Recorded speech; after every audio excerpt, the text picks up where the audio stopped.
Every day that you head out, you expect life to just be normal. But what happens when things take a turn for the worse? What would you do in an emergency situation that involved your dog? That's exactly what we're talking about today as we recount a really poignant story about a dog going missing. Welcome back to the McCann Dogs podcast.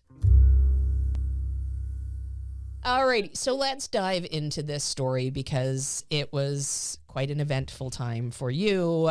And before we do dive in, I actually want to take a moment to just appreciate that and I'm going to get emotional saying this because it really, when I messaged you to say, would you be interested in, do you want to come on and tell this story? You jumped at it instantly. And your response, and like I said, I'm getting emotional because I am emotional. That's who I am. Your response was, it's going to be hard, but if it helps somebody, I am all in 100%. So I want to thank you first off for being willing and being able to be here and hopefully help some people, and your honesty and just the whole thing. I think it's wonderful that you're here, and I really appreciate that. Thank you. So you're very welcome. From that start where I'm already teary, but I'm not teary enough to get the bounties. Not just yet. Oh, there's curtains behind you too. The plant. I was like, what's behind me? What's behind me? Oh my gosh. Yeah. I'll blow my nose into that when it starts really running. If you hear that noise, you know what it is now. Okay. I'm just going to hand it over to you to start. What was this like? Start at the beginning of this day where the story started. Sure. Yeah. And so a big part of my routine with my dogs, including Sir, is we walk in the woods. I live in a really rural part of the area, and that's by design, being a dog person. And so the day was like any other. I worked from home. We were kind of my work day had ended, and I like to walk my dogs off leash in these trails. And so I purposefully pick times where we're getting pretty close to dusk to make sure that things are relatively quiet. And so off we go. We go to a trail that we've been to for years. Was in it general. all the dogs? All three dogs. All three dogs, All three dogs were with us. Sir had been with us, multiple times, right? Mm-hmm. We're kind of in October now. I've had him for about 3 months. And the trail is a loop. There's 2 parking lots that you can choose from, but it's just a loop. Okay. And so we get out. We're on the trail. We're doing the loop. All the dogs are off leash. We get to about 10 minutes to the end of the trail. And like with any forest trail, it is a loop, but the truth is, like, there are elevation changes. There are certainly moments where the trail turns left and right. Mm-hmm. And so all the dogs are ahead of me. The trail is actually a closed trail. They've got it closed off, but we're there anyway. And the dogs are ahead of me, just trotting. Everything's normal. And they go around a corner. I lose sight of them. And, 10 seconds later, I get around the corner and there's only 2 dogs standing there. Sir is not there. Oh, no. So that's how the story begins. Oh, wow. Okay. Yeah. So what was your first thought? Like, what did your head and your heart say in that moment? The first thought was, like, where the heck is Sir? Like, Okay. that's weird. And I think what was weird about it is, you're in the woods. You're going to see squirrels and bunnies. And, all my dogs have a propensity to, at least want to go after them, but come back when I asked them to come back. But I think what was strange about that situation is 2 of my dogs were right there, very calm. If there was something there, why didn't they all go after something? like right? a So deer I or think that something, was yeah. what was so strange, that it was Okay. just Sir who I wasn't seeing. And I wasn't hearing anything either. So it's October. If you sort of think about, where Yeah. our area in the woods, Oh, like I all the rely on leaves, that all the time. all the Right. leaves are off the trees, and I'm not hearing or seeing a thing. So the truth is, like, my heart is in my throat immediately. Just nothing felt right about the Right. situation. So just right from the get-go. instinctually it felt. Right from the Okay. get-go. But I tried to be cool. Like, I tried not to panic at that moment. The first thing I'm doing is I'm just listening. I wasn't even hollering at that Right. point. It was just, do I hear him? And, when 10, 15 seconds pass and it's like, I don't hear a thing. Of course, now I'm relying on my voice and, Yes. Sir, and come, and clapping my hands and just seeing, am I stimulating any noise? Am I like, do I hear anything? Do I see Right. him? Nothing.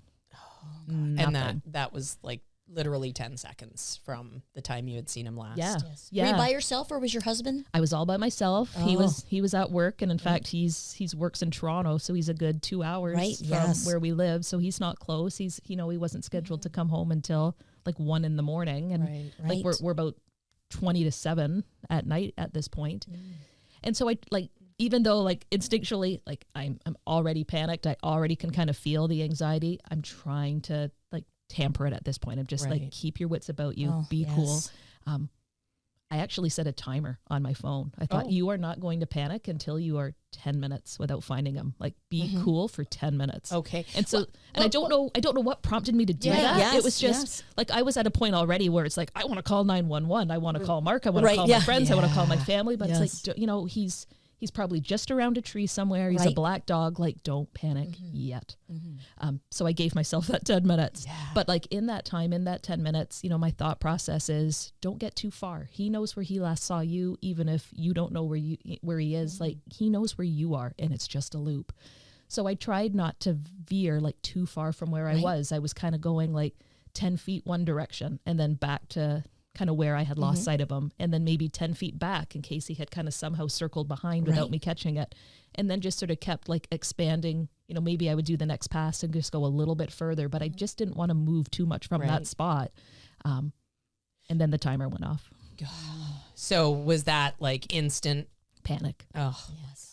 Yeah, it would have been. I wouldn't have even been able to get the 10 minutes, honestly. Yeah. I think that's quite remarkable. Yeah. What were your other dogs doing at the time? Did you leash them or? I kept them off leash. Right. I was sort of thinking keep their circle a little wide too. Yeah. Maybe they'll flush them out. Yeah.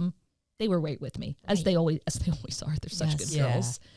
But yeah, like you could tell that they were wondering, they were curious, right? Because, you know, again, like I'm trying to be calm. I have my 10-minute don't freak out timer, right? But I'm still hollering. I'm still clapping. I'm sure they could sense it. Dogs always do. Like they knew something was wrong. And I could even tell by the way they were kind of looking at me at moments, but they were being really, really good, just back and forth with me. Like they couldn't have been better.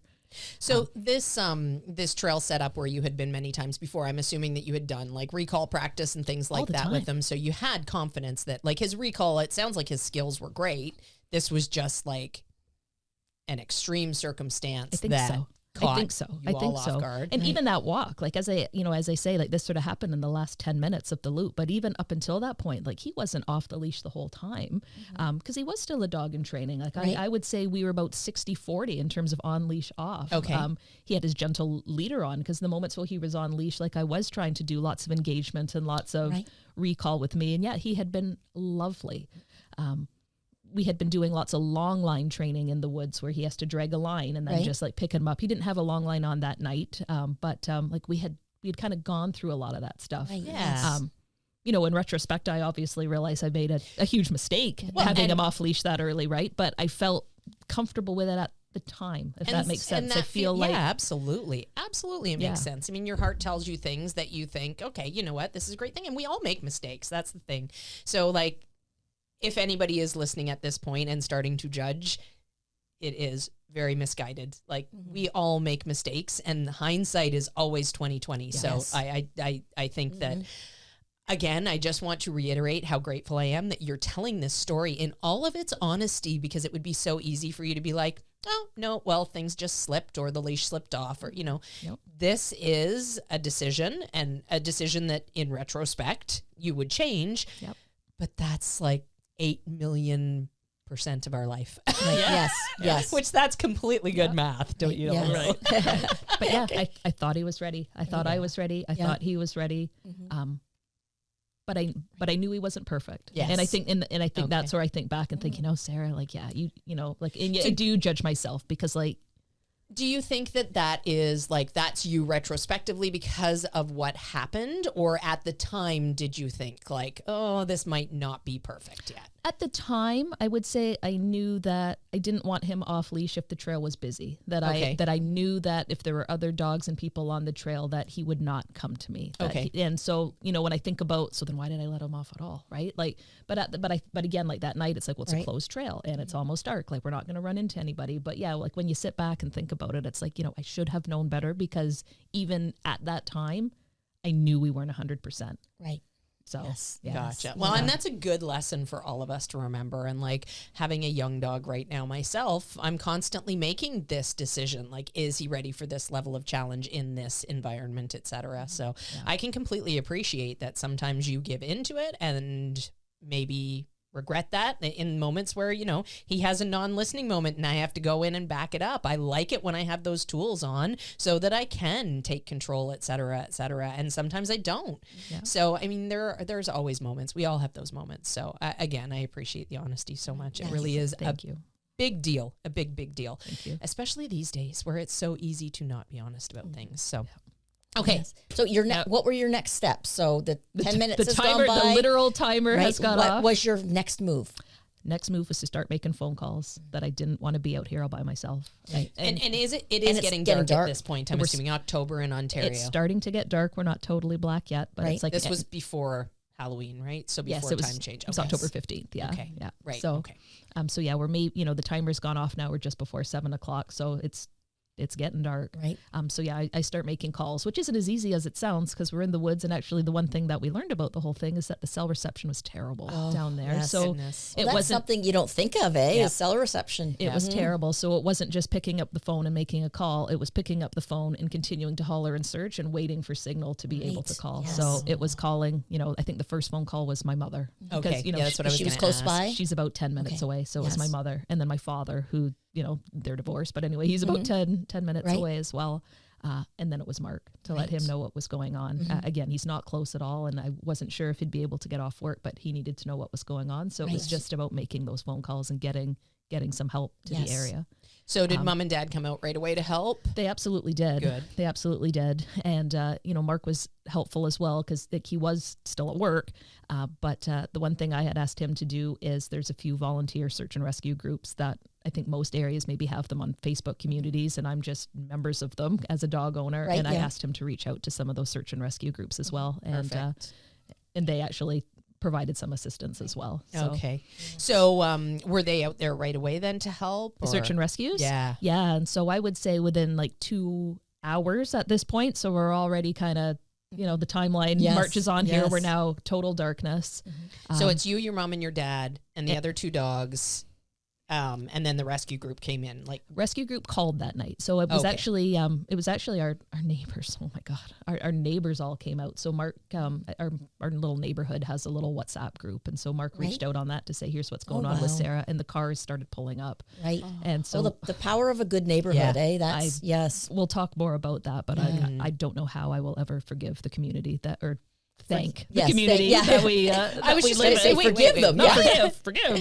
No. Yeah. How do you thank? Yes. Thank the community. Forgive myself. Yeah. Good neighbors are worth their weight in gold. Oh, yes. 1,000%. Curious about this in hindsight, all those people coming in, do you think that possibly pushed him further out of the area at that point? Was he spooky with people or was he... He was reactive with people. So would he run at or away? It would be running at with a bark. With barking. Yes. With barking. And of course we heard nothing.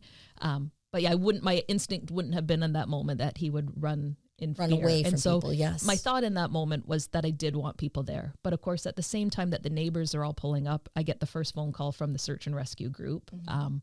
And they start talking to me and saying, like, it's only been 2 hours, but he could absolutely be in a flight or fight mode already. And all your neighbors and all the hollering is maybe going to do you a disservice. So it wasn't my thought as they were arriving, but very quickly we learned that maybe this isn't the best idea to have everybody out here screaming with flashlights with their dogs. Promote a scary environment. We need to tone it down a little bit. Okay. So how long did that piece go on then? The neighbors probably stuck around till close to midnight. Oh, wow. Okay. And some on the trails in the dark with their dogs and flashlights. And, we were able to get the word out that, it's all eyes at this point, all eyes and ears, but don't holler, don't. I just thought of something fun you could have done. You could have called every pizza place in the area and delivered pizza, and then had all these pizza men walking around with pizzas, and that might have flushed them out. Yeah, that would have saved. That might have saved some stress. Yeah. That's for sure. That's for sure. Oh my goodness. Well, that was a silly idea, of course, but I just thought of it and I had to share it. Next time, Swati. Hey, always bring a pizza with you wherever you go, just in case. That's right. High value reward. We do talk about that. There you go. Okay, so continue through the timeline then. So at midnight, were you still searching? Like what was okay. Yeah, I didn't stop that first night. Okay. And so, you would too. You would never. want to leave the area. Yes. Couldn't. And so I guess backtracking even a little bit, like the one thing about this loop, I talked about the 2 parking lots. And the one thing that was in my head fairly early on, like even before the timer of panic, was maybe I had been there 50 times with Sir already. Like we'd been there a lot. Right.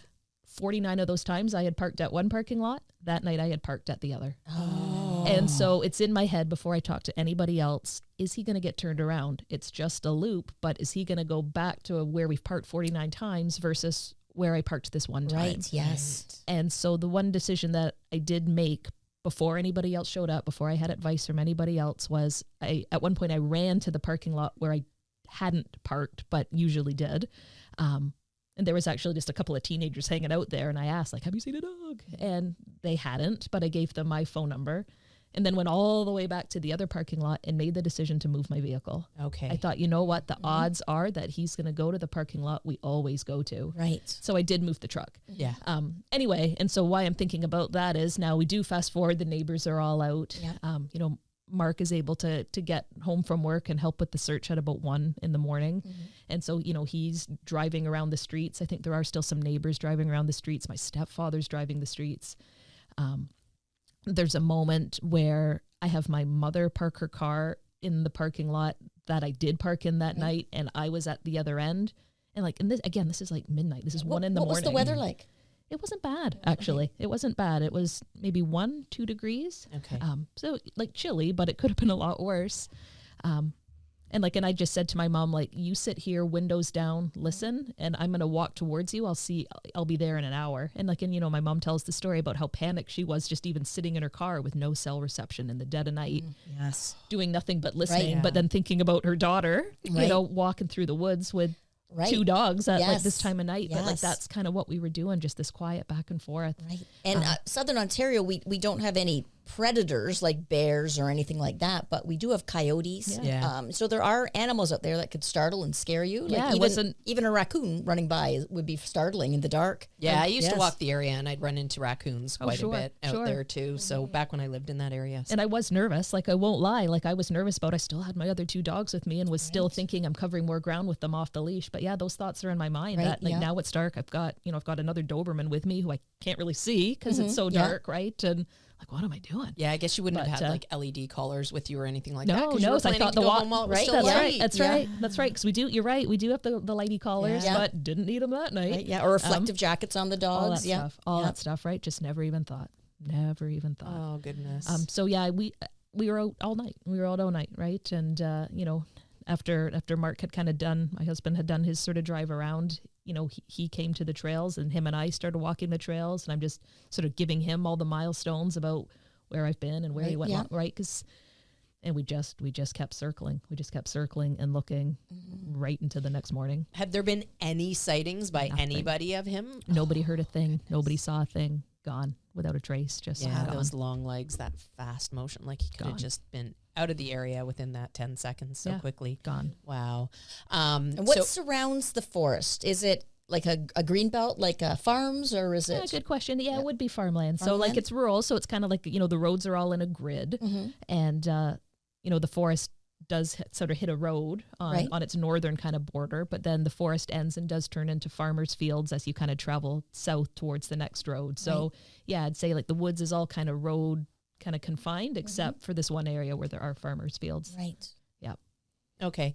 So, take us to that morning then. So you're still searching. Is the sun coming up as you're still searching? Yeah. Okay. Yeah. So take us from there. We watched the sunrise and it was more of the same. So one of our neighbors was gracious enough to put some Facebook posts out. And those maybe went out the night before as well, just into various neighborhood groups, search and rescue groups, just trying to get the word out for people to keep their eyes open. But I didn't want to leave the area. There hadn't been a sighting. We hadn't heard a thing. But for me, where would he go? Right? Yeah. Where would he go anywhere? He's got to be here. He's got to be in these woods. And so that was very much the next couple of days is really, now starting to get off the trail and start to kind of push the borders a little bit, go off the beaten track a little bit and see can we shake him out in the more wooded area of these woods. And so that was kind of the next day was sort of pushing the boundary of the trail. Right. Gotcha. Did you have like grids, maps? Like, was that organized, or were you just not the way that I would have liked it to be? Okay. And I think the way my husband would have preferred to it be, because that was sort of the biggest thing, right? We're just feeling so out of control and feeling like, do you pause and plan, or do you just keep looking? Yeah, Right. that's Yes. where my head's going right now. Like, there's so much to be said for having like the ability to systematically search the area, but that is such an effort. So like, did the search and rescue group come in with skills that helped with that? I'm assuming they probably did. In a way, yeah. So the first search and rescue group was not local to the area that we were in. It was actually the area where I had kind of lived before and just knew about. So they were willing to offer like telephone support. Right. And actually they did come out the second night late for a few hours, but only a couple of them. Just it's not local to them. They were talking about how it would be tricky to get volunteers out in our area, but they did refer us to a local search and rescue that they maybe had some affiliation with. But all of that to say, like the local search and rescue maybe didn't get like involved boots on the ground until a few days in. Okay. But the first search and rescue, they were fabulous. When they did come out, like it was serious operation. Like he had like thermal gear with him. Wow. And like night vision. And so we were able to kind of scour some of the area that way a little bit. Right. On his vehicle, he had one of those big search spotlights. Oh, and so yes. Yeah. once we kind of ruled out, like we weren't finding anything in the woods, I think he spent a few hours driving around with that big spotlight just to see it like in between people's houses and kind of look into the woods a little bit more deeply at night. Right. But that was the only night that they came out, and obviously no luck with a sighting or anything on that day at all. Did you go to nearby houses and leave posters or? Yeah, so I think maybe that was part of day 2 or day 3, but yeah, that's part of what we did as well. Our neighbor who had done the Facebook post, and of course she had pictures of Sir and, put a really nice, post together. She used that post to create a poster with phone numbers as well. And so, my mother, printed off a gazillion copies of it. And that was sort of what she helped with in the first couple of days, went banging on every single door, putting flyers in mailboxes, talking to people just in that vicinity to make sure that they were keeping their eyes peeled. And again, like the community support, like people who would, she would talk to and hand the poster, and it's like, we've already seen it on Facebook. Like our eyes are peeled. We're walking our dogs in the area. Like everybody already knew about what was going on, but we still made sure businesses, we went into the bigger cities beyond just where we were, like into Brantford, and like pet stores, vet clinics. Right. Yes. How about, would you let businesses like a high school know? Because teenagers are often out riding their bikes and doing goofy things. Yeah, that's a good question. I don't know that we did. We let the airport know. The local little municipal airport is right there, and so we let them know, because you'd see these little Cessnas flying over the fields, and it's like, they could maybe keep an eye for a big black dog, right? Yeah. So we let them know, like, so it was trying to get the word out, but then again, as I say, like, I'm out and I'm searching, and I feel like, my best time is spent in the woods, but then these ideas would pop into your head about, we need to call here, here, here, and here. Yes. And then again, you're back in the spot waiting for the cell reception. So you could make a phone call to somebody to say, can you please do this for me? So it was a lot of controlled kind of chaos in the first couple of days, just trying to get like all this happening. And was he chipped?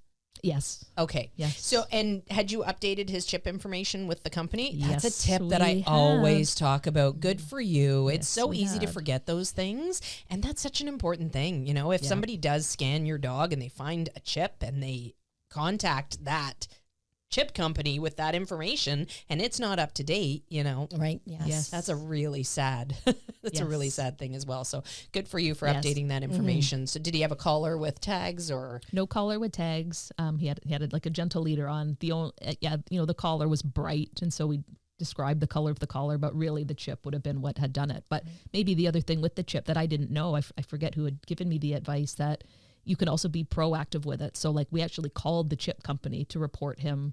Oh, that's I wouldn't have thought of that. Yeah. So it wasn't just the chip company waiting. It was if somebody did scan him and call, they would right away. That's right. They'd already know, like, he's missing. Thanks so much. Let's do this. That could all happen without the phone call having to happen to me first. That's a good. That's a good tip. Yes, absolutely.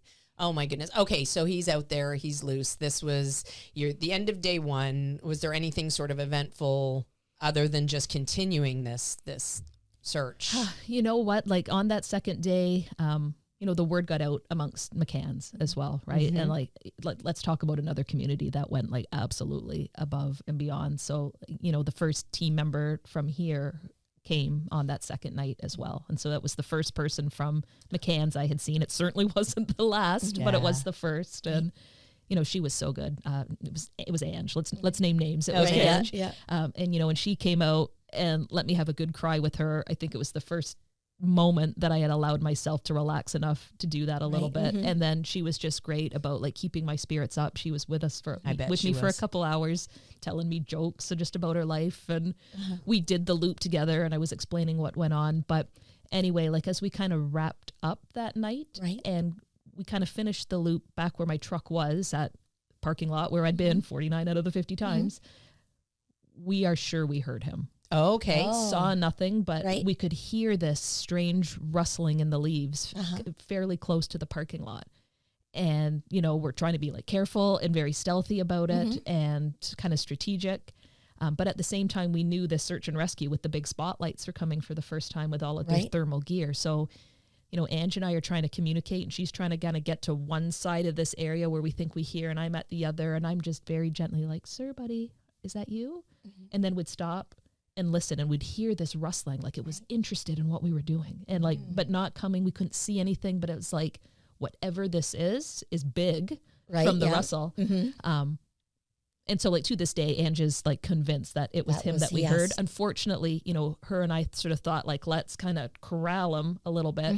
And as we were getting ready to do that, the search and rescue pulled up. I think just a few random cars drove by because we were pretty close to the road with the parking lot there.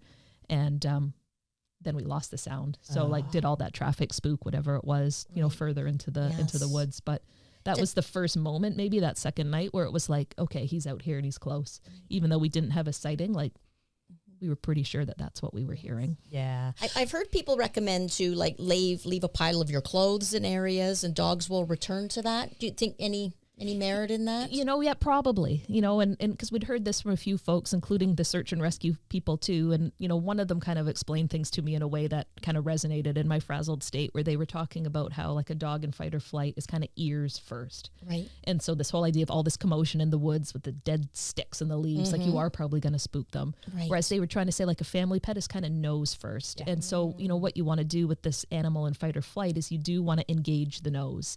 And so they did talk about big scent traps. Right. And so that truck that I drove that night did not move from where I moved it in my first moments of panic. It did not move the whole time we were searching. Doors were open, windows were down. Right. Every blanket, every pillow from my house was in that truck. Right. I slept in that truck with the dogs every night for 8 nights. I did not leave the woods. Right. Oh my goodness. But the idea was scent trap. I was peeing out in front of the truck. Like, let's be serious that's here. Just like Tuesday for me, but that's told me too. I never thought of that, but that's a good idea. That is a great idea. And that was kind of the idea, was creating this this big scent area. Yes. The other place we were doing the same thing was at home, because there was a few folks that were saying, you know what, like he could be instinctually trying to find his way home. And we don't live that. The way the crow flies, we live like 2 kilometers from where we were. So it wasn't a long drive. It's an easy for him to Would find. have been easy. He wouldn't have had to cross a major road. He'd never done it before. We always drive to the spot, but it's like, so it was sort of like, would he follow his nose home? So all our dirty laundry went onto the front porch and onto the back porch. Yeah. Just anything that we could do to kind of create these scent traps. And then it's a good thing all your neighbors knew what was going on. Right. You'd be like, what's happening over at Sarah's place? They're just going downhill. Like we were wacky. It was crazy. Yes. The other thing that we did, which is kind of a hot tip, like at the house, was like, we weren't at the house, right? I mean, somebody had said it's maybe a good idea if somebody's there in case he does come back, but we sort of felt like the likelihood of that was low. So we wanted, more eyes in the woods. But the advice was, get some food out and then put like flour or icing sugar or just cornstarch, just something really granular around that bowl so that you can see the footprints. Right. Yeah, that's a good idea. Yes. And so if you see like big dog footprints, it's like, oh my gosh, he's come home, right? Like he's in this area. So we did all that as well on the front and the back porch. And were there ever any footprints in it? Just for my own girls who, when they would come home, be like, "Oh, there's food right on the porch for us." Yeah, right? sir's gone. We'll eat his food. Yeah, service has just gone uphill with all the dirty laundry coming And out. then I can lick my paw afterwards to get this white stuff off. Yeah. Yeah. Oh my God. They were angels, but yeah, they were very interested in the food on the porch. So how much had you slept by 8 days? Like, yeah, not much. As I say, I slept in the truck every night. You know, one night it did get like down to -1 because it wasn't just sleeping in the truck; it was sleeping in the truck with all the windows down. Right. Because I wanted the scent Right, leaving the yes. truck. I wanted to be able to Was it hear scary? anything.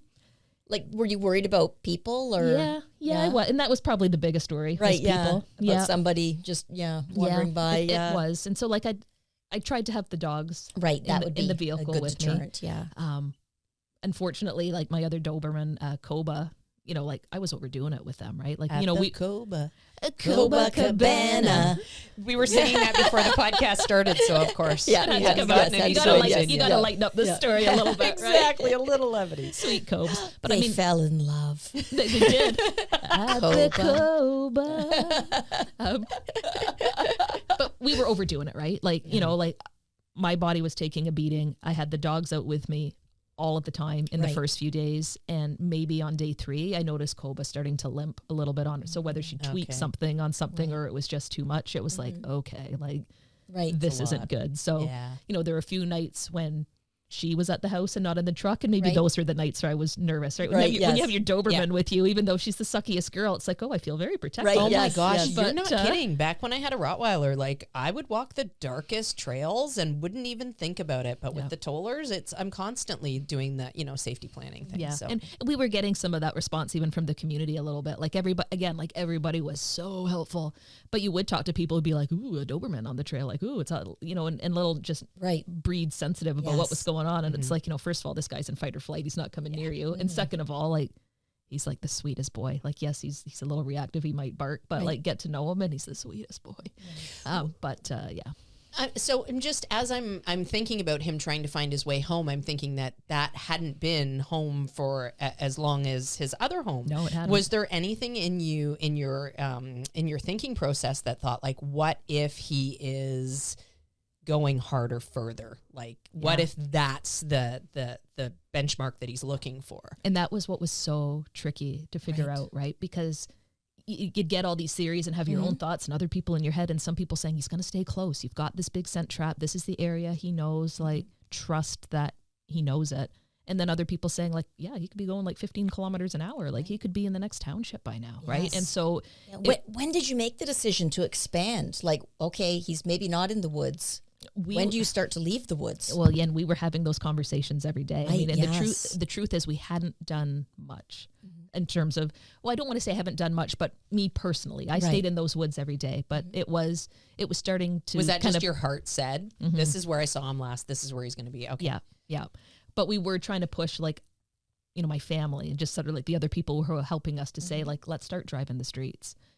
You know, let's push it out a little bit further. And like, there would be moments at night where I maybe didn't want to be in the woods so much. And what we had heard is, again, with all these coyotes, and if he's at his own wandering, that he's not going to be wandering the woods. He's going to be, you know, looking for safe spots. Right.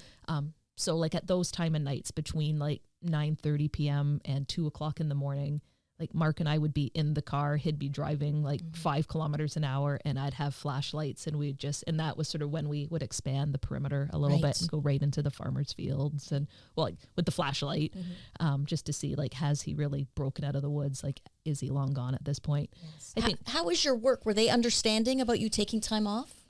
Yeah, they were so good. They were so good. Yeah, they were great. I mean, and obviously like McCann's was great as like, you know, job numero 2. Yeah. But yeah, my primary employer was phenomenal through the whole thing. Excellent. I work with clients. I mean, the truth is in that job I work with clients, so I don't know how long they would have been super supportive if you know, if my clients weren't being taken care of. But yeah, they were good. They were good. Yeah. Oh my goodness. So were there sightings during that time? Confirmed sightings, maybe one. Okay. And I say maybe one, and maybe I'll explain why. So we get to Friday. He went missing on a Tuesday. We now get to Friday. And the McCann's team here decided to do a little search party. So like a number of folks from McCann's came out. I couldn't tell you how many, 20 maybe. It was a big group of you all. And it was a bit of a divide and conquer and kind of go your own way. And maybe about half an hour into that search, I started to get phone calls that a couple of the apprentices here at McCann's saw what they believed was Sir. And where they thought they had seen him was sort of right where the forest and the farmers' fields that we talked about kind of joined, that they had kind of walked up through the forest, they'd broken into this farmer field, they take 2 steps, look, see something big and black, dart back into the woods. And it was like, oh my God, it's him. Right. So that, so for me, again, that's, I'm already feeling in my heart of hearts that he hasn't left the area. Now we think we've got this sighting. And so we really zoned in on that area. And so I would say Saturday, Sunday, Monday even was really focused in on here's where we saw him. And so like that turned into things like my sister ordered trail cams and got like same day prime delivery, and she lives hours away, but she had them delivered to her house and then drove. It's a good idea, trail cam. Yeah, definitely. Her heart too. So we set up all these trail cams in that spot, right, to say, okay, he will come back, and then baited the heck out of them, right, like all the stinky. We feed raw food, so like bringing like stinky raw meat and dumping it, and like again going to the bathroom in front of this camera, like anything that we could do to have a big scent trap. So we were setting up those. My dad brought a tent because like that one night it was like, I'm in a tent right here. He's, I will be here. Right. I chickened out on that one a little bit, but I did stay out there quite late. Did the trail cams catch anything? No. So nothing approached the food? Well, I shouldn't say by anything, not Sir. So like, we saw everything, but we saw skunks, we saw coyotes, we saw deer. It was quite an active little area. Nothing ate the food, but we would, the camera would catch them walking by at the night, but we never saw a dog. The other thing that we did at that moment was we started having conversations with drone flyers. Okay. And could they get up into the area? And of course, I mentioned the airport. The airport's super close by, so it's like a no-fly zone for drones. Oh, right, yes. But again, like the community was so great. I made a few phone calls to the airport and said what was going on, and they, we had to coordinate with them when drones were going up, but we had permission for drones to go up. Phenomenal. Wow. So we had a number of drones up in the air at different times, sort of again, kind of now zoned in on this area. And started, of course, talking to like the property owners and the folks who owned these farmers' fields about, what can we do? Can we be on their property? And like the folks whose property we believed he'd been sighted on, they said, do what you got to do, which is why we were okay to get those trail cams set up. Like we never would have done that otherwise, right? It was private property. The other farmers who actually owned kind of the fields adjacent were not quite as supportive. They were actually pretty clear to stay off of their property. And so we tried to respect that as much as we could too. Yeah. Oh. Huh. Well, that's unfortunate. I wonder what put a bee in their bonnet. Yeah. Who knows? You know what? They were pretty upfront about it, right? Like I think it was a multi-generational farm that it had for a long time and had a lot of trouble with vagrants and teenagers partying and drinking. What were they growing? Oh gosh, I mean, in October everything was cut. Everything be cut, But I think it was a lot just soy and corn from what I could see from the cuttings. But they were pretty clear about it to say, like, I think they've had a lot of issues with trespassing, and so they were people maybe with ATVs on their property. They mentioned that too, So they weren't quite as excited about what it might mean to open up their property to us. But again, the folks where we believed Sir had been seen.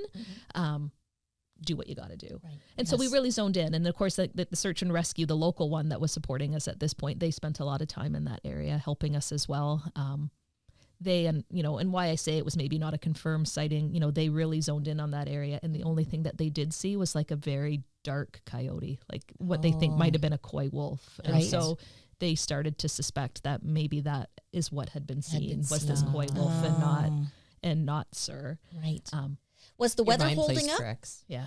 Was there any horrific rainstorms? We were so lucky with the weather. It was like the absolute perfect fall 8 days. Because actually I mentioned it went down to maybe -1 one of my first nights in the truck. So I was starting to get a little bit worried about the weather, but the nights actually stayed relatively mild after that. So being in the truck was not super I assume hard. he didn't have a coat or anything like that on. He was just a collar and a bare dobie. Just a bare dobie collar and a gentle him, the gentle leader, because he was, it was just like, oh, we'll let you off for a minute. We'll keep the gentle leader on. Yeah.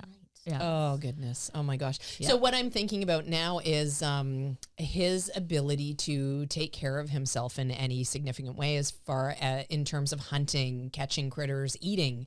do you think that he was well versed enough in any of that to be able to feed himself a little bit during this time? I wanted to think so. And, you know, the search and rescue groups gave us a lot of positive like hope that that would be the case. You know, they talked to us about the fact that, you know, Sir is a big, full of energy Doberman, and that it wouldn't take long for the coyote community to like leave him alone and realize that they don't want to mess with him. They, you know, they kind of talked about like one-on-one. There's no way a Doberman will do any, or a coyote will go after a Doberman. They said even in a pack mentality, like that the pack of coyotes might be thinking like, oh, we're going to lose a few if we do this. So they'll be weighing options. Yes, because you wouldn't think a predator would attack another predator. And that's sort of what they said too. And so but what they did, so they said, so it won't take Sir long to realize that he's the king of this forest, is what they described. And they said, and once he realizes, that'd be comforting. Yeah, and again, I can't cite my sources on this, right? But it did make me feel better. But they did sort of talk about like, yeah, once he realizes that, maybe he comes out of hiding, right? Because we haven't seen him. We've got this unconfirmed sighting on Friday, but maybe that's what it takes, is just for him to realize like nothing's gonna touch me out here. And then like this loop goes around a creek, so there's water. There's water. That's what I was gonna say. Was there water? Yeah. Yes. And like he, you know, and they were saying he's a raw fed dog, which is true. And so like, you know, he might go after predators. So they made it sound like he was king of the forest out there, and that was comforting to think that. Right. He's gonna be okay. It's just I gotta find him, but at least I know he's taking care of himself. What about live traps? Had you ever considered setting any? They were ready to go. Okay. I think the worry was just we didn't have a sighting, so we didn't know where to put them, right? Yes. And even that one sighting in the farmers' fields, like the search and rescue group, the traps are in the car, but they were worried about putting them out. And I guess I can't really articulate. I don't know I was ever clear on why, but they wanted a confirmed sighting to do it. And so when they saw this coy wolf or this dark coyote or whatever it was, and thought, that's what the girls saw. They didn't like, they wanted to be like, yeah, we saw him, and then the traps would go down that night. But we weren't seeing him. There was just no definitive evidence that we were ever actually seeing him. I wonder if they were concerned with catching other wildlife. It could have been that. And I'm sure that was an impact. And you know what? Yeah, they did talk about that, because it's not always easy and safe for them to now let whatever you find out of the trap. If it's not, you get this coy wolf, and then what are you doing, right? So yes. Or porcupine, just open the door and pet him. Yeah, do you guys ever see that coyote guy? Wiley? Is it Wiley? The guy who's constantly being bit by the coyote? Yeah. And he posts these little videos all through. I've seen those. I don't know why they get served up to me all the time. And there's this guy always being, don't bite me. And the coyote's biting him. And it's some sort of a relationship with a wild coyote that comes and visits with him and his dogs and comes into the house. But I don't know. It's very bizarre, but at any rate.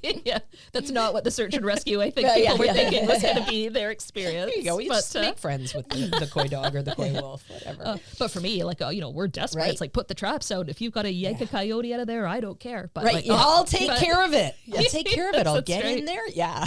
Don't you worry. I was absolutely in that mindset. Oh, no doubt. No doubt. I'm sure you were beside yourself.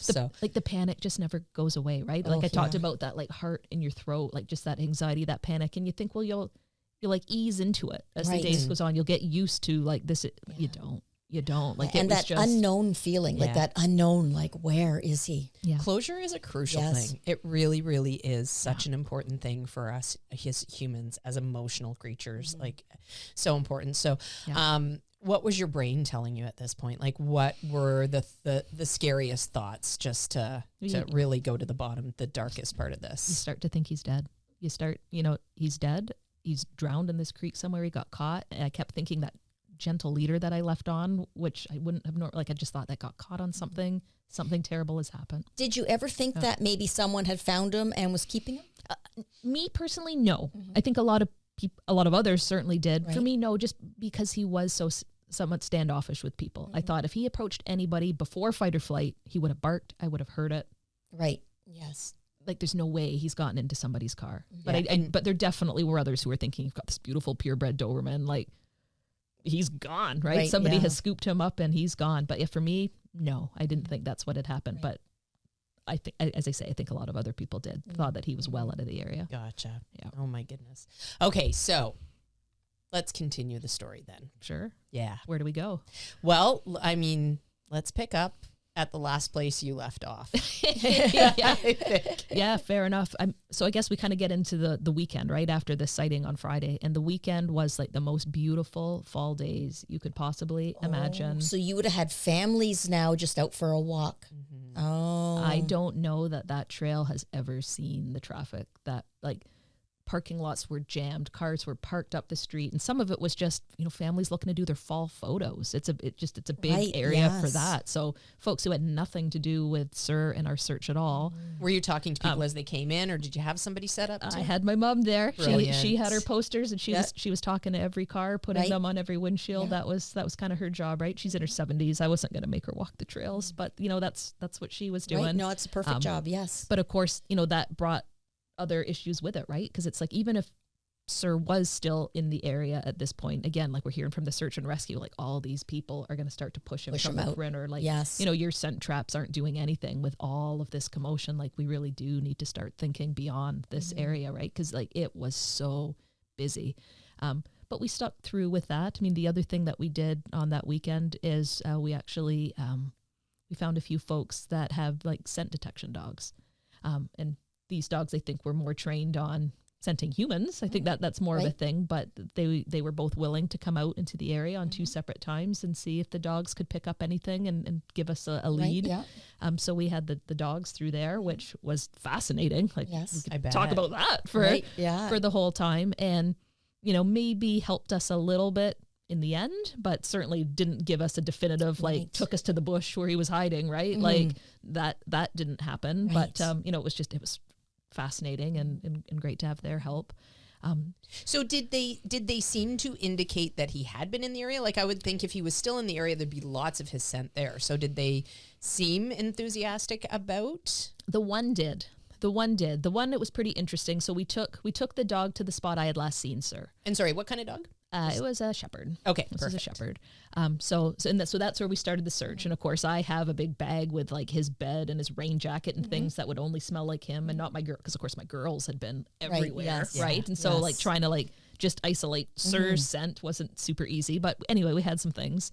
And this dog immediately took us off the trail, kind of in through the swamp, up through the woods, and kind of eventually taking us to like backyards of people right at the road. Right. And so that was an area we had kind of searched up until this point, but it was interesting because it was actually an area that my heart wouldn't let us leave, if that makes sense. Yep. Yeah. And like, I guess to get more specific about it, like you never see this when you're on the loop and just sort of doing your trail. I mean, but like, the homeowners who actually own some of this woodland who back in, like there was one in particular who had like a chicken coop in the middle of the woods. It's just this coop with all these chickens. And like, I couldn't stop thinking, if I was SIR, I would be all over this chicken coop. Right. There was a little like creek that ran kind of down. It's like, this is where I'd be. This is where I'd be hiding. Yeah. And then as he kind of pushed past, this private property, and again, we had full permission from these owners to be on their property.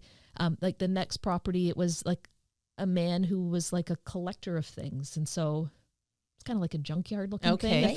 If I'm giving it the best description, where there was like, falling apart like trailers and old cars and lots all of places to hide. Exactly, right? And like my heart wouldn't let me leave that spot, and so for me, like this is where that scent dog took us. Took us right up. We didn't actually pass the chicken coop, but I knew it was right there. Took us right to that owner's kind of backyard, and then kind of lost it a little bit. But it's like, holy crap, like it took us right here. Right. Interesting. Yeah. And then from there, we just sort of took the scent dog onto the road, and then we just weren't getting anything quite as definitive anymore. Okay. And by then it had been about an hour. But for me, again, that was just sort of telling to say, like, this is where I feel like. And that was a new area you hadn't been in. I had been in the days kind of leading up. But again, like it was the area where it was like, yeah, I think this is where he is. But and having not said that to the dog or the handler for the dog to take us the same spot, it was just a little bit of validation where it's like, I feel like I'm maybe on the right track. Yes. Here. Gotcha. In hindsight, do you wish you had a tracking dog right away? Oh, good question. Yeah. Yeah, I think I do. Because of course, like, what these tracking dogs were saying is like that when you train a dog to track a person, right? Like a person tends to hide in place is what they were saying. Like, they're going to seek shelter, the dog, strong scent, person's right there, boom, you found them. Whereas the dog is always moving, right? And so by the time we have the dogs out there, SIR's been on the loose now for 5 days, 6 days. Right. So yeah, like if we could have brought them sooner, I think that would have been better, easier for them, and maybe would have led us to something definitive. But I was still so grateful that they came out. Right. Yes. Oh, for sure. Yeah. Yes. Yes. Yeah. Oh my goodness. Yeah. Such a massive, massive ordeal. So, so now you're at the end of this weekend. The tracking dogs have come through. Where are you at in terms of your hopes at this point?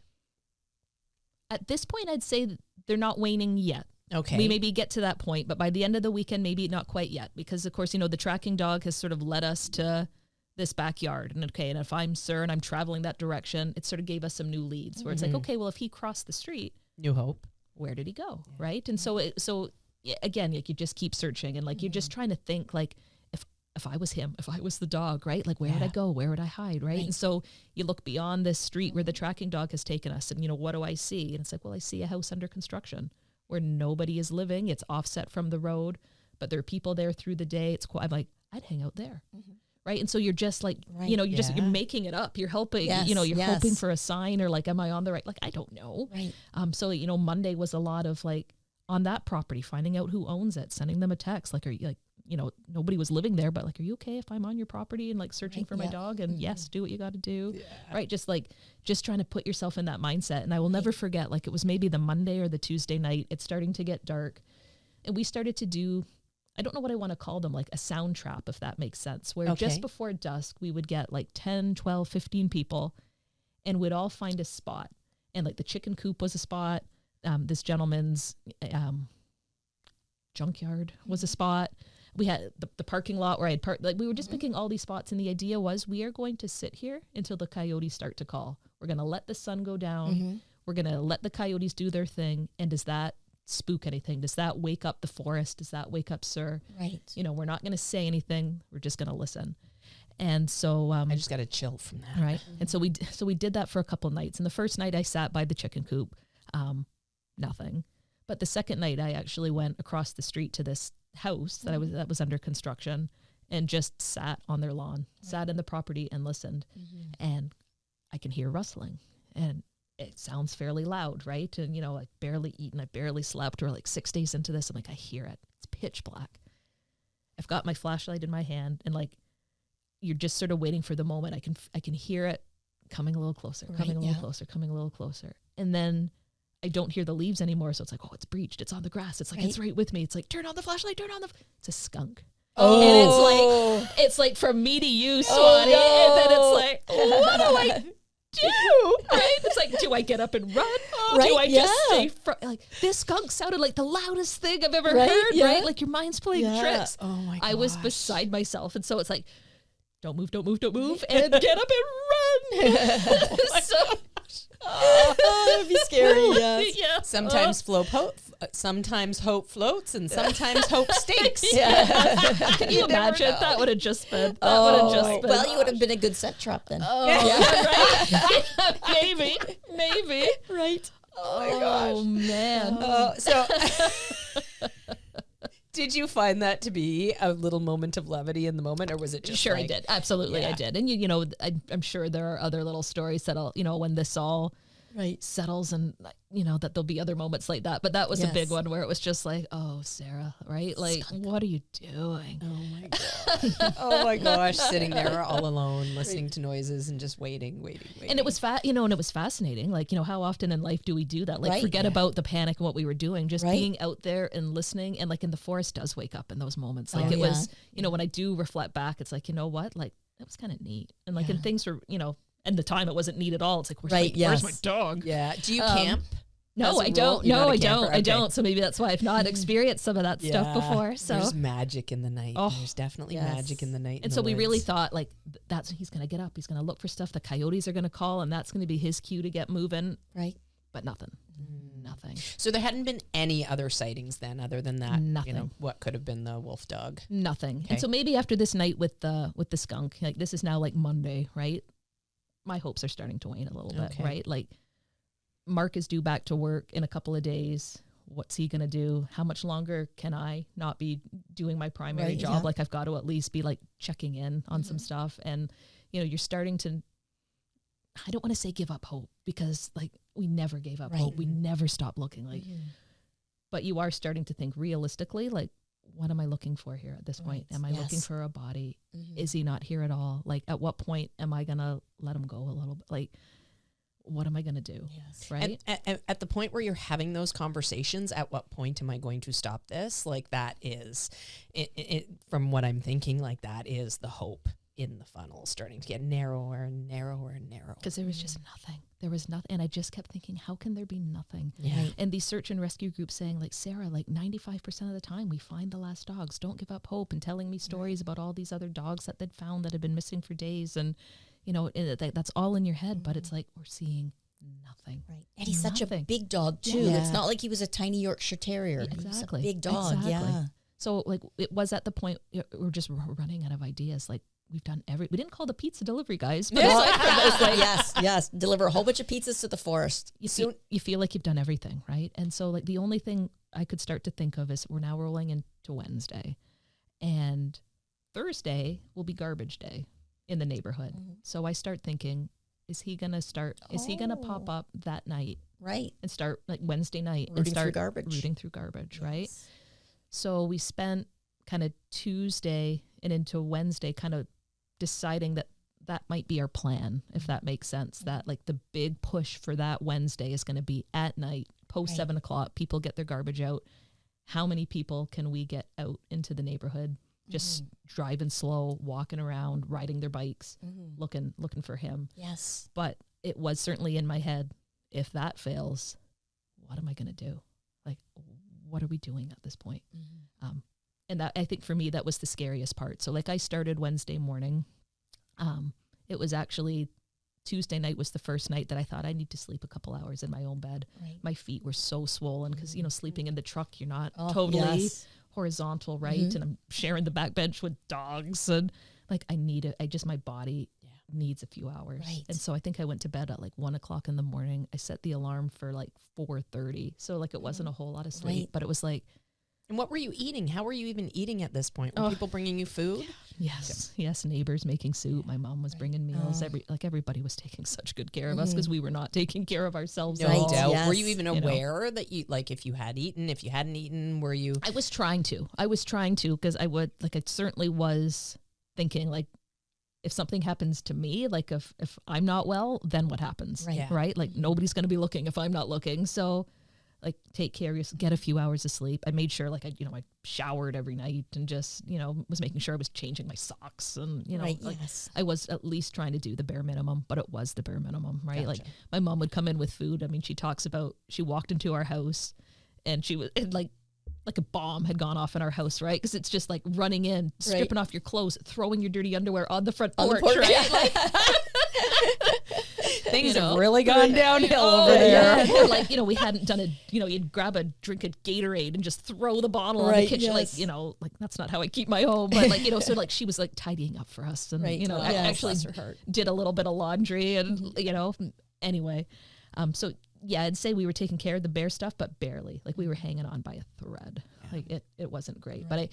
But I spent that Wednesday morning, I woke up, I'm at home now, and it's like, I'm just gonna walk. I'm gonna walk from the house to the trail and just see what happens. And so, walking through the neighborhood a little bit, I stopped at the house that was being built. Just again, I had my little theory about that and spent some time there, got into the woods and just like sat on a log and absolutely started to sob. And and aside from seeing Ange, that would have been me the entire 8 days. I was just too wound up. You're so brave I was and wonderful. I was so wound tight. Like I wasn't feeling it.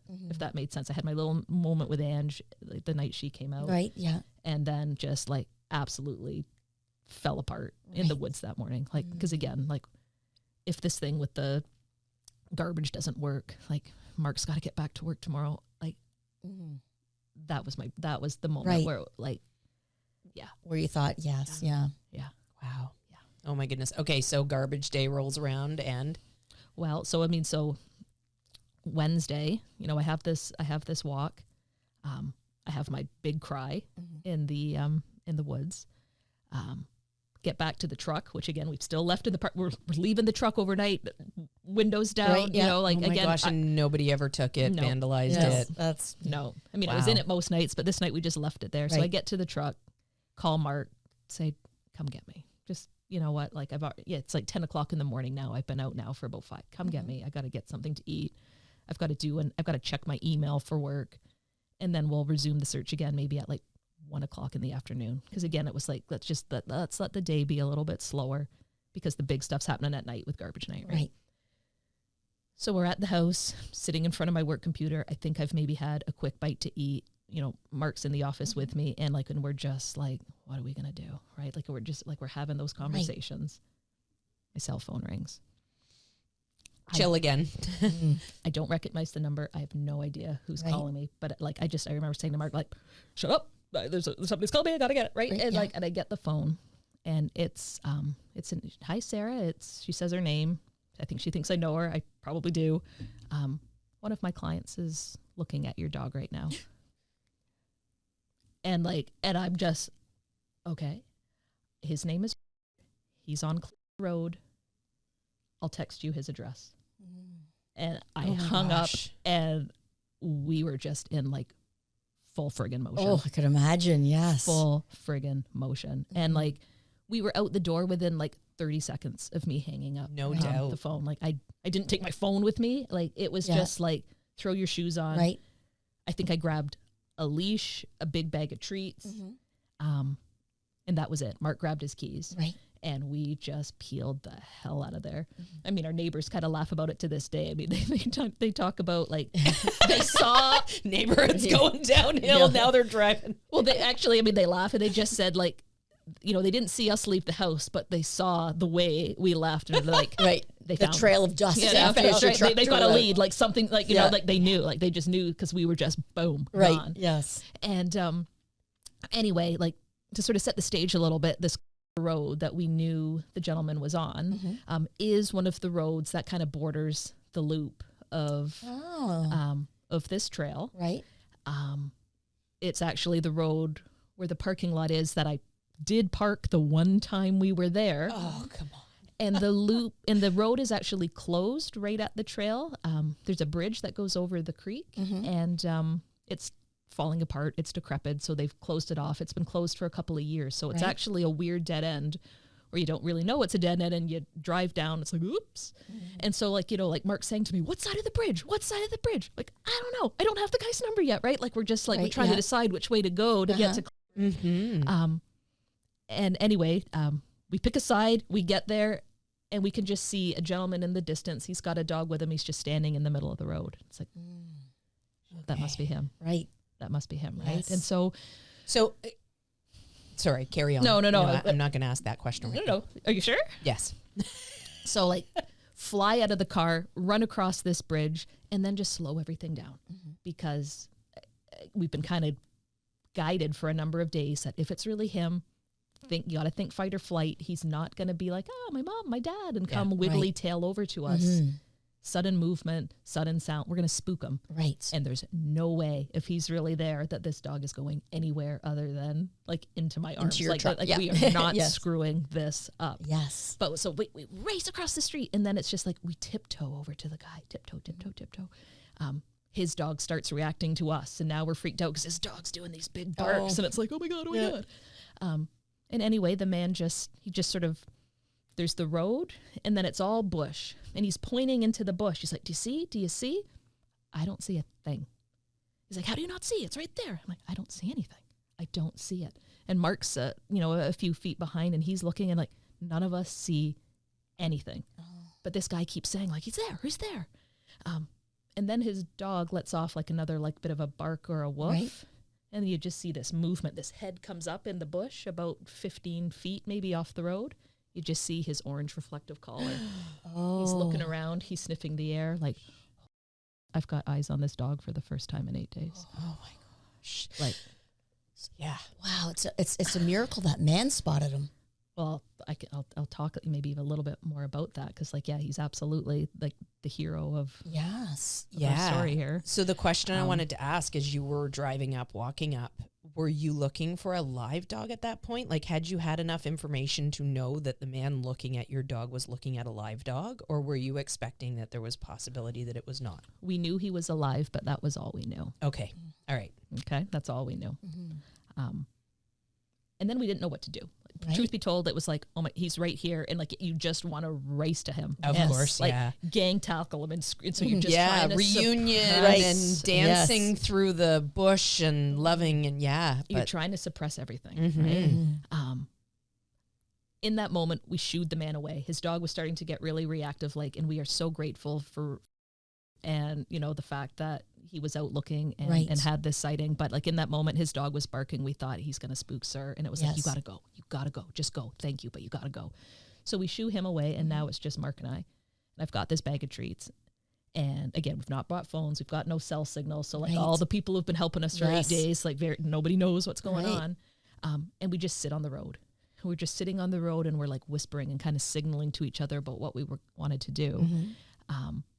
We knew we wanted to proceed very slowly with caution. We were not going to screw this up. So that maybe meant being slower about it than we maybe needed to be in retrospect. But cars, but you don't know. We didn't know. We didn't know nothing. And he's in the he is so tucked away.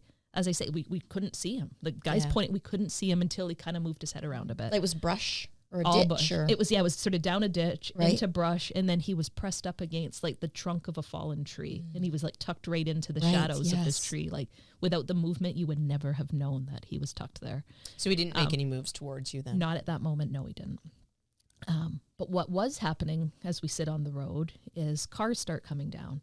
And they're coming down. Some of them, I'm sure, are coming down to help look for Sir, as people have been for 8 days. Some might have just been coming because they didn't know that bridge was closed. And they had who knows? But like a few cars go by, and like we're worried with every car. Of course, they're all rolling down the windows and yelling out. Like, what are you guys doing? Do you need help? You okay? Why are you sitting in the middle of the road? Right. Right. And we think, okay, it's going to spook them, right? And so Mark makes the decision that he wants to take our car, which is on the other side of the bridge, drive all the way around and block the road. Okay.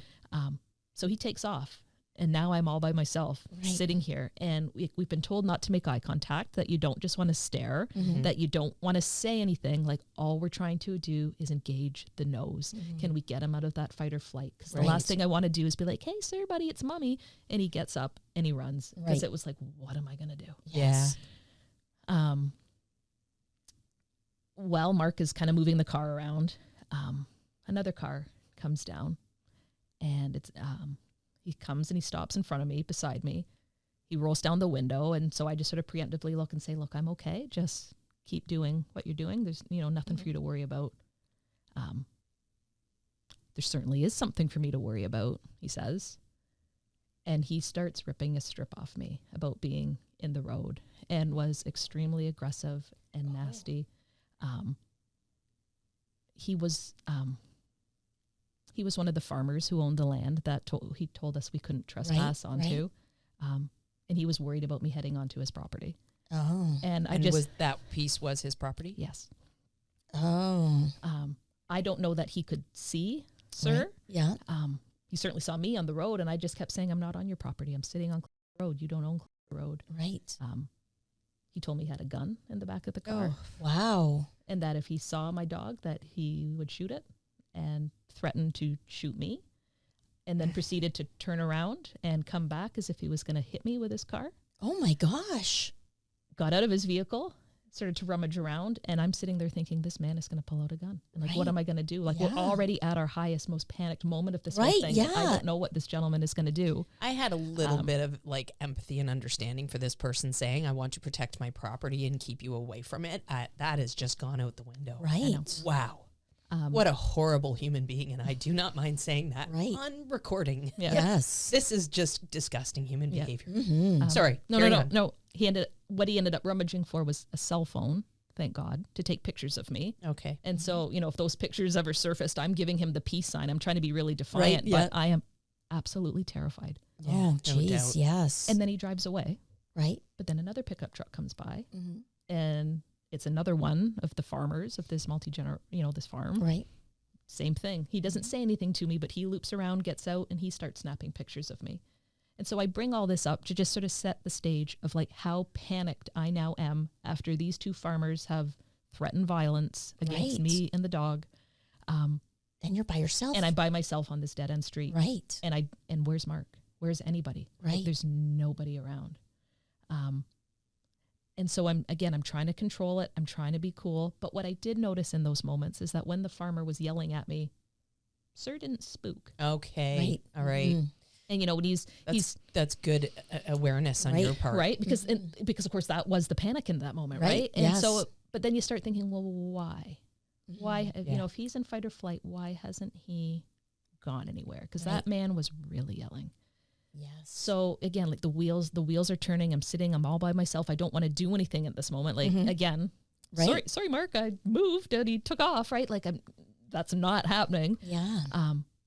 So I'm just sitting there and waiting. You're so close. Right. You're so close. And the other thing that I noticed that we hadn't noticed up until this point is that he's actually on the other side of like farmer's fence, if that makes sense. And I just start to now see the wires of the farmer's fence. And I realize I can't even straight line to him and he can't straight line to me. Like we're going to have to find a way to get around this fence somewhere onto this farmer's property and doing it in such a way that I don't spook Sir. Right. Although I am starting to wonder what's going on at this point, why he hasn't gotten up and moved. Right. And so I can't tell you truly how much time passed between like Mark leaving to move the car and the farmer showing up by the time I finally saw Mark coming up the road like on foot. And it's like, oh, thank God I'm not by myself anymore. Right, yes. Like we can move on with this, right? And anyway, I now know what he was dealing with up on the other end. There was still some trouble with the property owners up on that end too that he was trying to diffuse and deal with. Right. But anyway, so now Mark and I are back together and it's like, what are we going to do? And so what we decide is Sarah, being, you know, the brave person that I am, I'm going to be the one to go onto the farmer's fields. Right. Yeah. And, you know, and Mark assures me that just go. And in fact, he tells me OPP is at the other end of the street, that they've become involved. Okay. And so you got back. Did Mark call the OPP? Yes, he did. Okay. Yes, he did. Good for him. That's Yes. smart. And I'm sure good training, right? Right. Yeah. Like, and he didn't know what had happened. He didn't know anything about the confrontation with me, but he had his own confrontation when he blocked the road. I think that's what attracted the farmer, that the farmer saw that we were blocking the road. Right. And then it was like, how, you know, you're blocking the access to my fields. Right. Yes. Anyway. I know a lot of amazing farmers who would absolutely be helping you in a heartbeat. Right. This person is the anomaly, but I'm sorry to hear that you had interactions with them. And like 99% of the community was so good. Yes. But I tell the story to set the stage and just to sort of like explain, like, well, there always needs to be a villain. There always needs to be a villain in every good story. He might be our villain. He's our villain. He might be our villain. I'll put him up on that villain podium. Yes, right? Yes. Okay. This is a family podcast, so I need to watch my language. Yes. but I'm going onto the property. Right. And so, you know, Mark's going to stay on the road so he can deal with anything that comes by. He's going to keep his eyes on Sir, and I'm going to keep my eyes on Mark. Because and by Mark keeping his eyes on Sir, I'm talking like corner of the eye, because we've been told no direct eye contact, right? And so I end up going, it's like, how far, like, where am I going to find a break in the fence? Like, what am I going to do here? And so I had to go a fair distance. And of course, the other thing, we're still thinking fight or flight. We're still thinking like breaking the stick is going to spook him away. So I finally find the opening in the fence where I can get in and around. And now I probably have 100 feet maybe to get through on the other side of the fence between me and him. And it's all, you know, it's not a trail. It's all just bush, right? I was on my hands and knees. I thought I want to be low. It was quite a windy day. And so I remember just my movements matching them with the wind so that maybe it would just mask the crinkling as I moved. Right. Like, I have never been so filthy and moved like so slow. But it was all to make sure he wasn't getting up. He wasn't getting up. And he didn't move the whole time. Like, to give you a timeline in terms of like how much time has gone by, here I am on my hands and knees, probably an hour and a half. Oh, wow. And he hasn't moved. Yes. Right? Yeah, there's a lot that's transpired in this time. So yeah. And so like I finally get to a point where I'm maybe like from you to me away from him. And like, again, like it's like we are so close. My heart is pounding. Right. Is he looking at you at that point? I don't know, because I'm not looking at him. I'm just looking like if I'm here and Shannon is Sir, like Mark is maybe like a little bit beyond Shannon. And so I'm just looking like at Mark. And he's just sort of giving me like quick, like little hand movements in terms of like, move, stop, right? Just based on if Sir was looking agitated. Right. But what I do notice when I kind of get to this point is I can see that there's something wrong with Sir, that he is not in tip-top shape. I understand now why he hasn't moved from the spot in the hour and a half that we've been there with eyes on him. something has happened to his leg. Oh. It's there, like the leg is there, but it's very open. Right. It's very swollen, very smelly. There's flies all over. Oh. And, something pretty catastrophic has happened to his leg. Right. But I still don't know. But so then in that moment, like thinking about my thought process, it's like, okay, well, now what do I do? Right. And I'm now looking at the leg and realize that you're not going anywhere. Like I see that now. Right. But at the same time, I don't know. Is he in a fight or flight mode? How close can I get before he's going to become defensive of his body and of his person? Yes. Is he going to recognize me? Right. Especially if he's painful. Yes. Right. And so like I knew like in that moment I knew I could just stand up and grab him. But again, like not really how we wanted to approach it. So what ended up happening is I still have all the food on me, all the treats. I've got like pockets full of chicken wieners, I think. And Mark just starts sort of signaling to me to like toss them. Just toss the treats. And so that's what I start doing. And it's like, just toss kind of in his direction, but not like right at him. I didn't want to like, again, spook him, scare him. Yes. Right. And I just I'm almost creating like a little trail, if that makes sense, between him and me of these wieners. And you could see like, I wasn't tossing them all at once. It was like one, and then like a minute, Mark would say like, toss the next. But you could see as I got one kind of close to him, like the head went up, you saw the nose engage. Yeah. Like, okay, is this progress? Like he's using his nose. And what ultimately ended up happening is he did stand himself up. Right. He rummaged around in the leaves for one of the chicken wieners. Right. Found it. And then it was like, toss more. And then I just had a big like hand, like bring the squirrel to the hand. And he hobbled his way over and like just one mouthful of like all the wieners in my hands. And I grabbed that collar and must thought, have been the best feeling in the world in that like, moment. you are never being let go from me again. Yes. Yeah. Oh. Wow. Yeah. Wow. Yeah. So he's in pretty poor condition, but you have him. I have like him. that's amazing. I have That is him. amazing. I have him. So did you have to carry him out? Yeah. How did you get him around that fence? Yeah, well, good question. So I mean the first panic actually was he was skin and bones. Yeah. Like I bet. skin and bones. Right. And so the gentle leader is on. Okay. The call, like again, the collar he had on that night is on, and I've got it, but he just needs to do this, and he's out of it. And I did not have a leash on me. Right. Like and a Doberman already has that skinny head that's easy to slip out of collars. Yeah. And again, I didn't know, right? Like, and you don't, there's no way he was going too far in the condition that he was in, but you don't know. And it's like, we're not getting this close. And so Mark ended up, I've got the collar. Mark gets up and he just starts sprinting. He's racing back to the car that he's going to bring the car back. Right. And I think at one point, like, I didn't know, but as he had first moved the car, he had started making phone calls. He had let the search and rescue girl know, we've got him, here's where we are. I think he maybe called my mother. Right. There were a few. So there was a little community up there waiting who start seeing Mark racing towards them. So anyway, as Mark's racing to the car, search and rescue girl races down to me. And she said, like, another maybe little moment of funny. She was just sort of saying, like, Sarah, like, I tried to get Mark's attention. He gave me the keys. I have his keys, but he just kept running. Like, I gotta go give him his keys. Right? Because he was just thinking car, forgetting she's the one with the keys. Yeah. Right. But it was still good that she came down because she had a leash. And so she was able to toss me a leash and I could slip it around, him as like a bit of a slip lead. And then I knew he was at least secure. Right. And I guess the OPP were holding off those farmers. Yes. Yes. So the OPP was still there. Thank goodness for that, because they could have really... If they were threatening you with guns, that wasn't a great situation at all, right? And so my stepfather ended up coming down. He was on a bicycle searching the area, which was kind of ingenious because just sort of a quiet way to troll around. We found a bit of a weakness in the fence, a lot closer to where I had come in that he just stepped on. And so he really kind of stepped on it so that I could just do a big step over it. Right. And so what ended up happening is, like, Sir had lost so much weight, he was easy to carry. What's he normally weigh? He would have been about 75 pounds before this all happened. And what was he? Do you know what he was? Including the fluid in his leg, he was down to 53. Oh, wow. Yeah, in 8 days. Yeah. In 8 days. That's extreme. So we were able, Mark gets down. I've got him over the bridge. We get him into the car and had OPP escort to the first vet clinic. That was about 1.5 kilometers, 2 kilometers. Hey, they from do where call this him all sir. happened. That's right. That's right. That's right. Right. That's right. Goodness. Yes. So, And what happened at the vet clinic? What did they? yeah. So, I mean, this is just our family vet. Right. We called to say we were on the way. We get there. They just rip us right in the back room. That was really emotional. They get Sir right on the table. What made that emotional is I think Mark had his first moment of like emotional breakdown. And so like he just started, like he fell apart a little bit, and it's so hard to see your strong husband like that. Yes. Like, so that was really hard.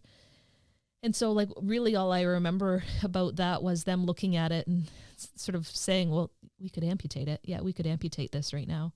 And, Mark and It was that bad. Yeah. Do they have an idea of how long that gash had been there? I mean, you said it smelled already, so I'm assuming it was starting to go necrotic. And it was quite necrotic.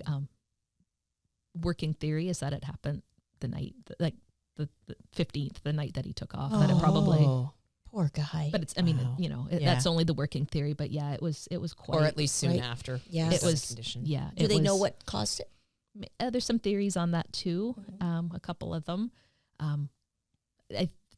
What a lot of the vet clinics think is that he did get caught in one of those fences, that maybe he was after a deer or something that night. Was chasing the deer bounds over the fence, and he does not. Okay. What we do know is it was his back right leg, and something was right around it. So like right around it like this. So, there was some conversation about, was it a snare? And with the personality of those farmers. I don't know. I don't know. And there's, and a few folks have looked and said, snare might have been a little bit lower on the leg. It might have looked a little worse with him getting out. Right. But, there's still some conversation about whether or not it was a snare. But yeah, it certainly wasn't fresh. And so, Mark started talking to this first vet after she says, well, I could amputate the leg right now, about, does it make more sense to maybe take him somewhere else? Like, does he need to go to a specialist, Mississauga Oakville Hospital or something, right? Like, does he need to go there where a few others could treat? And we ultimately made that decision that we were going to transport him to that hospital as well to see if there was any chance to save that leg. Right. So that's what we attempted to do. Okay. Now, how long do you think he'd been laying in that spot? Like, do you think you had passed him many times, or? Yeah. Like, and here's the thing, right? Like, so many learnings. So the first thing, back to the gentleman who found him, he told a story that he had been with his dog in the area every day since he'd learned about Sir. That, it's like, hey, I got to walk my dog anyway. Let's just do it down there. Keep my eyes peeled for the Doberman. And he did say that he'd been walking the same route for a few days. And 3 days ago, he did notice that his dog kind of sniffed the air a little bit on that spot. So that was maybe like Sunday, maybe Monday, if I've got the timeline right. And he says he remembers thinking about it, but he said it was like 6:30 in the morning, figured out a deer just crossed by. Right. But then his dog had the same reaction on day 2. And it was a bit more of a bigger sniff. And again, he's noticing it. He said on the 3rd day, the day that we actually found Sir, his dog wouldn't move from the spot. Is how he describes it, that he saw the big sniff and that she didn't want to move. Wow. So and he's trying to say, like, Bailey, like, come on, let's go. Right. And like in him making that little bit of commotion popped up Sir's head, and he saw the glisten of the orange collar and was like, holy shit, I've got eyes on the Doberman. Right. Bailey, you're a rock star. So what kind of dog is Bailey? Yeah, Bailey looked like a mix of some sort, maybe Bailey. a mastiff What a good type girl. brindle mix. But yeah, she's the hero in the story for sure. So just based on that, like, was he there for at least 3 days? Based on his body condition, he certainly hadn't ate or drank then. This whole he's the king of the forest theory was immediately blown out the window. This dog was not the king of the forest. Right. He hadn't eaten a thing for sure. Probably had nothing to drink. You know what? That's it. I think we're going to sell a lot of reflective collars from this too, because if he had just had on a black collar or a brown leather collar, you never would have seen him. Never would have seen him. No, so a reflective right. collar is paramount when your dogs are in the forest. Yeah. Yeah. And that it was just the way it kind of glistened as he moved bright his head. reflective collar. Oh my goodness. Yeah. Or if he had been a long-haired dog, the collar would have been hidden. Yeah. Yeah. So wow. So like we know at least that, but again, body condition suggests that he got caught. Like the theory is he got caught in something, whether it was this fence or whether it was the snare. He was caught. Right. And then did he eventually free himself as he lost some body weight, although the leg was getting swollen and bigger? Or was he cut out of something? I'll never know the answer to that. But it looks as though whatever had happened pretty early on. Did you examine the fence in the area he was in to see if maybe that's where he got caught? Quickly we did. I didn't see any noticeable signs. Like the gentle leader wasn't in that area. Right. Like it didn't look as though he had maybe been there the whole 8 days, although we know maybe from Richard and Bailey that he had been there for a few. I guess with losing weight, it made the gentle leader slip off, maybe? Could have. Seems could like, have. yeah. Or, I didn't have it on super loose. Did somebody take it? Like, there's so many theories. Right, yeah, you don't really know what happened, eh? But, like, to answer the question, like, he was, like, if you think about the loop, he's right on the road with the loop. He was, like, 100 feet from the parking lot that I had parked in that night. Oh. So, like, this whole idea of, like, do they come back to where they last were? Like, yeah, maybe he was right there. Wow. And so, like, think about, my mom that first night I talked about how she was in that parking lot with the windows down. Like, she's saying, like, Sarah, I went by that spot like 100 times over the 8 days. She said, I had my own dogs off. We were walking up and down that road and saw nothing. He was so tucked away. Right. He was so hidden that you wouldn't have seen him again, if not for this motion and if not for Bailey, this dog, kind of signaling that he was there. Wow. Amazing, Bailey. Yes. You're a rock star. We have brought many treats over to Bailey. No doubt. Christmas present too. Yes. So well deserved. Bailey will never be short on treats, I'm sure, for the entirety of life. Yes, she serves guardian angel. Yeah. Yes, she was. Yes. Absolutely was. So what happened then at Mauve? So you took him to Mauve to see if they could save the leg? Yeah, that's it. We took him there and, we were getting, mixed messages, right? All his vitals were great considering what he had been through. He was dehydrated, obviously, but we knew that his blood work all came back remarkably well. His organs were all still functioning as they should. Good. We knew that he still had full blood flow down to his toes in this leg, as nasty as it looked. Yeah. We quickly found out that nothing was broken in terms of the bones, that this was just a really, really nasty, like, gash, flesh wound. Okay. But it was a bit of back and forth and a bit of debate and a bit of argument with even Mauve about whether or not that leg needed to be amputated or not, with them suggesting that it was the safest, less risky thing to do. And Mark and I pushing to say he's 1.5 years old, you save the leg. Right. So we had that debate. Ultimately, he stayed at the Mississauga Oakville Hospital for 8 or 9 days in their emerge care, and we did a few they did a few kind of cool things to see what we could do about saving the leg that I think were to his benefit. So anyway, I don't know how much detail you want to get into some of the vet stuff, but we did like a vac bandage is ultimately what they had recommended. So they were cleaning the wound, they were removing necrotic tissue. We had bone exposure, like it wasn't good, like it was nasty. But they had recommended that he get this like vacuum bandage on for a few days, which is like a little surgical procedure to put it on, but it is kind of creating a bit of vacuum suction on the spot. So it's bringing a lot of blood and fluid to the area. It's sucking out a lot of the pus and the nasty stuff, and like how like clean and what can we do to kind of promote some cell regeneration and some healing in that area. So he wore that for 3 days, and then we just made sure that was kind of stable, and he came home all those days later on November all 4 legs. Yes. 4 legs. So from October 15th until November 1st, he was out in the world. Yeah. Oh my gosh. Yeah. But now he's back home. He's got 4 legs. He's probably resting on the couch a lot. How have things been since he came back home? Like, did you have any sort of, was there fallout from this? Was he like, did he come back home and be like, okay, I'm back home, life is great? Or was there a transition? Yeah, good question.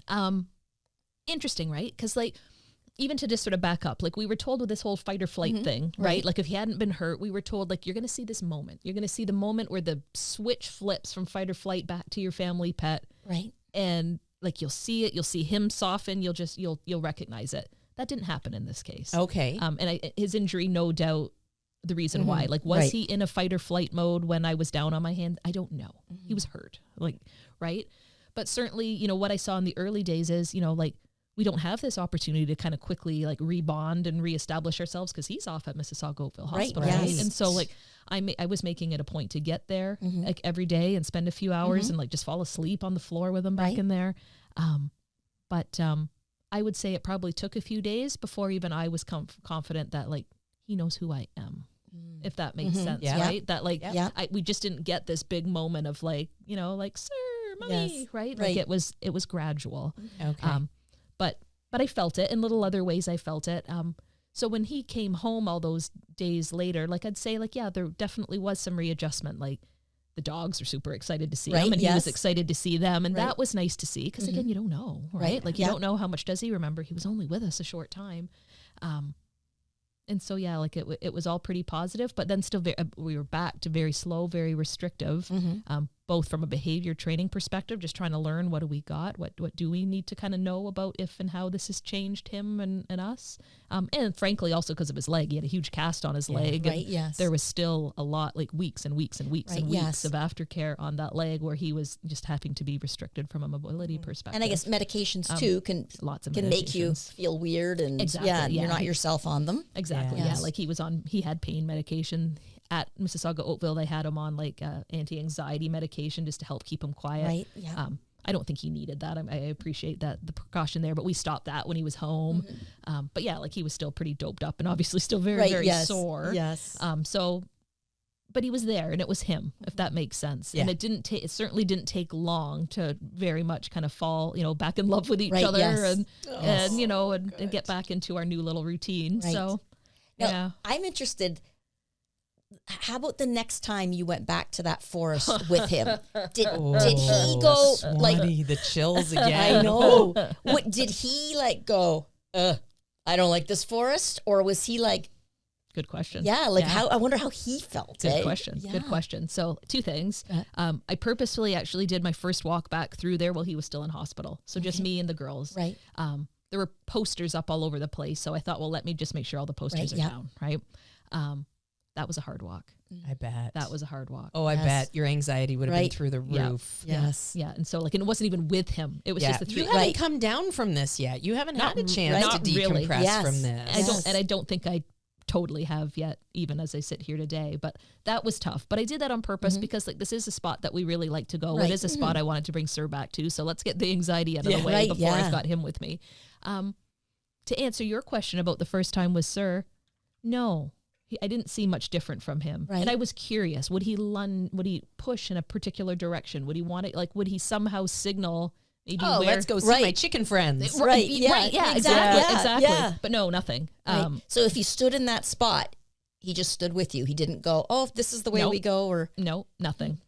But I was watching for it. Nothing. Yeah. Now he has been on nothing longer than a 6-foot leash in those woods, so he's maybe not had the same opportunities. But I was very deliberate and kind of watching to see what's he going to signal. Like back where he went missing, is he going to be big nose and kind of show me what way he went, or Yeah, nothing. Or is he going to say, I want nothing to do with this forest? Well, that's it. Yeah, is he going to signal some distress? Nothing. Why have you taken me back here?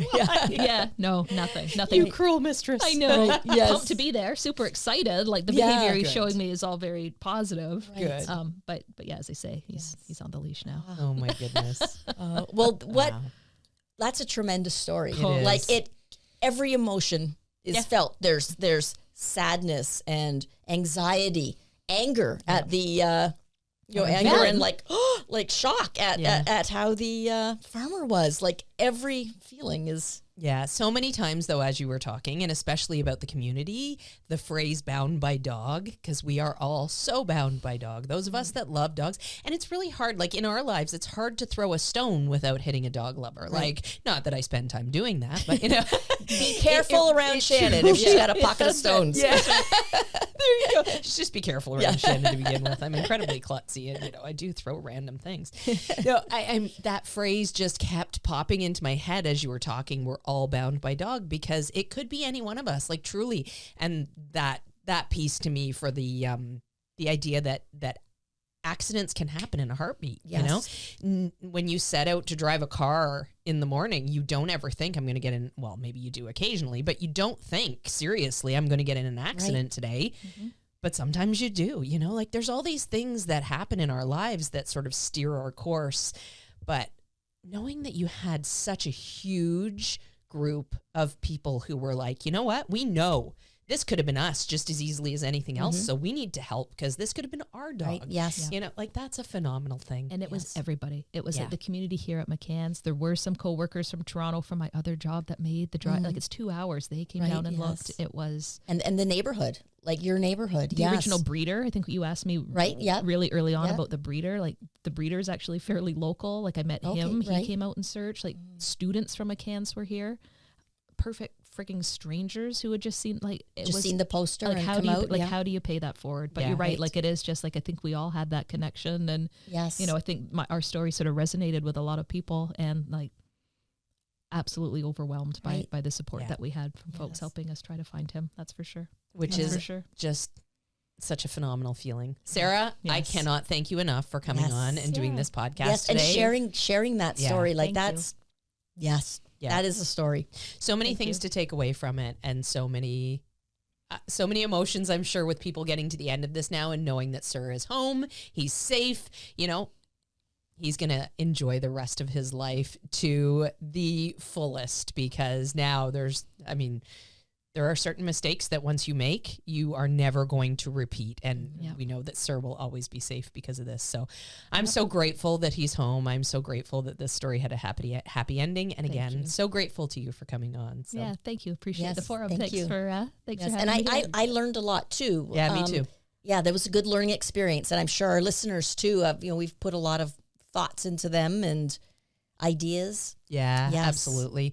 I had put together a lost dog emergency kit document many, many years ago, and I'm going to make some updates to it based on some of the things that you have said. And we'll link that in the show notes so that everybody can have something like that on hand. So awesome. On that note, I'm Instructor Shannon. Instructor Swanee. Sarah. Happy training, everybody. The McCann Dogs Podcast is brought to you by McCann Professional Dog Trainers.